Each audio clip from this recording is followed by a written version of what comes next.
here in CCA's Writer Studio, home of the MFA in Comics program, to see if we can shine the spotlight on some of these relationships. Let's begin with 7 key visual art to visual art relationships available to us for making great comics. These aren't definitions, they're descriptions. Descriptions of the way 2 pieces of visual art relate to each other in comics. First up, moment to moment. Moment-to-moment panel transitions are all about communicating small physical movements or short dramatic beats to the reader. They are perfect for stretching out a moment in a scene. The woman's eyes are open, then they're closed. It's a quiet moment. Perfect for a moment-to-moment image relationship. In a book I wrote and illustrated called The Homeless Channel, I relied on moment-to-moment panel transitions whenever I needed to really place the reader in a scene. So this book told the story of a woman attempting to start a 24-hour cable network by and for the homeless. It doesn't always go as planned. Here's a scene where I wanted the main character to arrive at her boss's office door.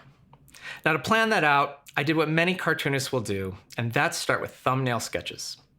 Let's talk about tools for a moment. Now, to make thumbnails, you don't need anything special. A good old-fashioned number 2 pencil will do the trick. Now, sometimes for my thumbnails, I use a non-photo blue pencil. You notice it doesn't have an eraser, which reminds me not to get too fussy about my art on my thumbnails. It tells me just to dive in, make mistakes. That's part of this process. Today, I'm also going to use a Sharpie to darken some of my thumbnails once I'm happy with them. But make sure not to use a Sharpie on your final artwork. It contains acid that will turn your artwork brown over time. Use non-acid ink pens for that. But today, a Sharpie will work great. Now, what are we going to draw on? There's lots of options.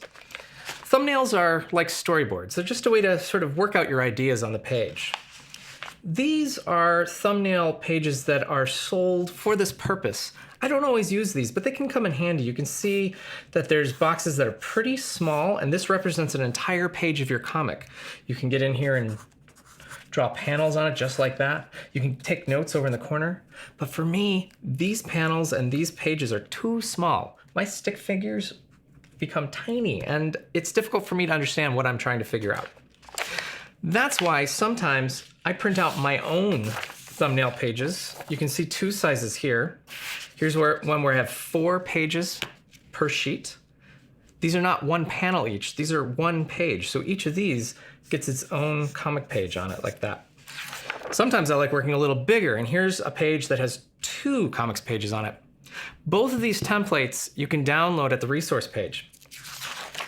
But today I'm feeling like drawing a little bigger. I'm gonna use a little more space. So I'm gonna actually use these art boards. These are Bristol boards made for making comics. A real comic page, a real size page will be like this, but I'm splitting them in half. I'm kind of using them just as scratch paper. I've made some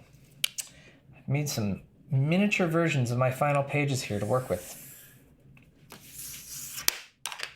Yeah, so I've got a 2-page spread that I'm ready to play. So let's plan the scene. Now, when I was first thinking about this scene, I wanted to stretch out the moment when our protagonist arrives at the office door. So I considered doing, let's see, maybe 3 panels, and I'll just scribble them in like that.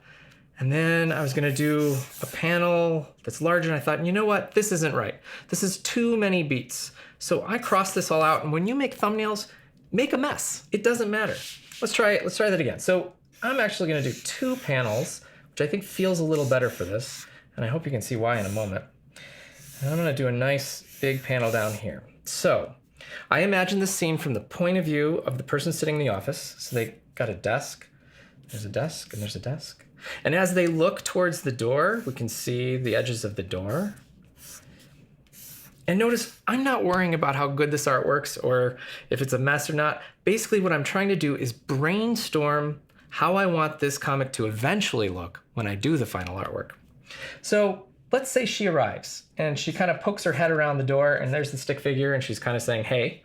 And then she steps into the scene a little bit more, and she's talking to the person in the office, and they finish their conversation, and there she is one more time. And in this particular scene, he's actually reaching out, and here's his crazy arm there, and he's holding on to this envelope, and he's handing her this letter. Doesn't look like much, but what this is a guide that will help me create the final artwork. let's take a look at that final artwork. Here's the page from the actual comic.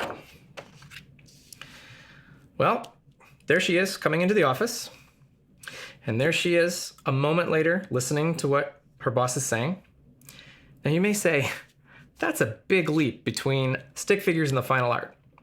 Well, I actually go out and I take photo reference for all of my artwork. So in order to do this scene, I had to find an actress, take her photo. I took photos of my laptop and a desk, and then I used those to draw from. But I could never do any of that part of the process without first visualizing the page as a thumbnail. So here we have a moment to moment. She arrives, and there's a moment later. Actually, there's 3 moment to moments in this scene. One of the secret challenges of making comics is they become increasingly difficult to edit as you go along in the process. With simple sketches in my thumbnails, I can make big changes without having to redo carefully rendered art. I'd much rather brainstorm and take chances with stick figures when I know I can cross them out and draw them again in seconds rather than hours or days. So that's a moment-to-moment transition. They work great for showing nuanced emotion or small gestures like this.